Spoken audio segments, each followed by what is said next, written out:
काय म्हणणार आता ते थोडं मागे या. मित्रा तू चॅनल म्हणणार कुठला चॅनल म्हणणार कुठला चॅनल म्हणणार मागे डीसीएम साहेबांचं पुढं आयडी दाखव. चल तुला जॅकेट दाखवतो. चल खाली मग घाल ना जॅकेट.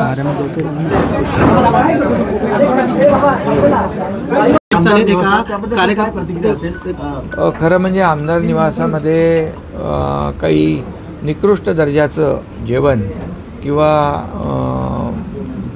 जे खराब झालेलं जेवण त्याच्यामुळे लोकांनाही फक्त आमदाराला नाही इतरही लोकांना त्रास होऊ शकतो.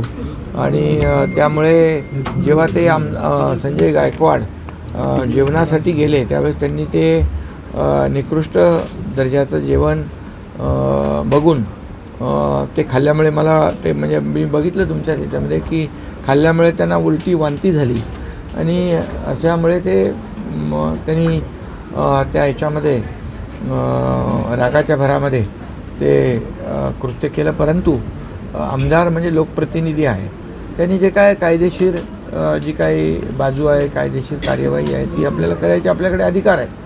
त्यामुळे असं कोणालाही मारहाण करणं हे योग्य नाही आणि बिलकुल मी संजय गायकवाड यांना समज दिलेली आहे. मराठी खरं म्हणजे सक्ती करण्याचं काम आमच्या सरकारने केलं. मराठी भाषेला अभिजात भाषेचा दर्जा आमच्या सरकारने दिला.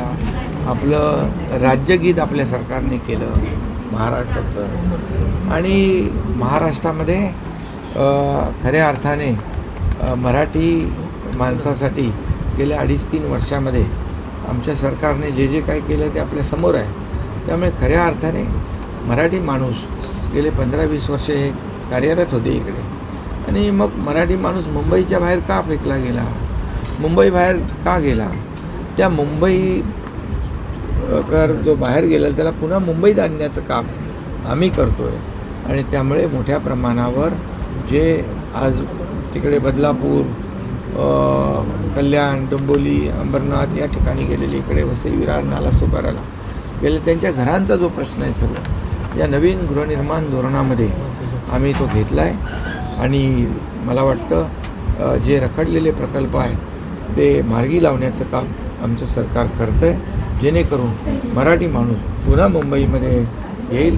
कारण मुंबईतला मराठीचा टक्का पुण्यामुळे कमी झाला मराठीतला मराठी माणूस पुण्यामुळे दूर गेला. हे सगळं जे काय राजकारण हे सगळ्या अख्ख्या महाराष्ट्राला माहीत आहे.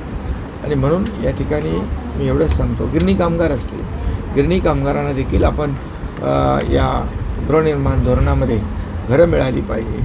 नोकरदार आमच्या भगिनींना घरं मिळाली पाहिजे. स्टुडंट हॉस्टेल झाले पाहिजे. या सगळ्या गोष्टी ज्या आहेत त्या आम्ही करतो आहे. त्यामुळे मराठी माणसाच्याबद्दल काय केलं हे आणि आम्ही त्यांनी काय केलं आणि आम्ही काय केलं हे आम्ही समोरासमोर सांगू. पडळकरांनी मागणी केलेली आहे या प्रकरणावरून त्याकडे कसं नाही विरोधकांची आता काय विरोधक तर रोज अधिवेशनामध्ये शेतकऱ्यांच्या महाराष्ट्रातल्या जनतेच्या प्रश्नावर बोलण्याची संधी त्यांना अधिवेशन असतं आणि सरकार म्हणून त्या सर्व चर्चेला उत्तर देण्याची तयारी आमची असते. परंतु त्यांना सभागृहात बोलण्यापेक्षा त्यांना बाहेरच बोलण्यामध्ये जास्त इंटरेस्ट असतो कारण तुमचे सगळे कॅमेरे असतात तिकडे. आणि त्यामुळे त्यांच्या प्रत्येक गोष्टीला त्यांची जे काही सत्ताधारी पक्षावर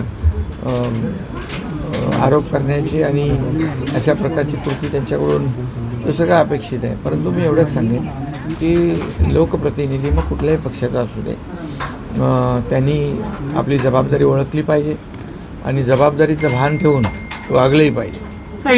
प्रकाश सुर्वेंच्या घरी आला तब्येतीची चौकशी करायसाठी काय सांगाल? प्रकाश सुर्वेंच्या पायाचं ऑपरेशन झालं आणि त्यांची तब्येत आणि त्यांचं आरोग्य बघण्यासाठी मी आलो आहे. शुभेच्छा देण्यासाठी त्यांना आलो. ही सदिच्छा भेट आहे.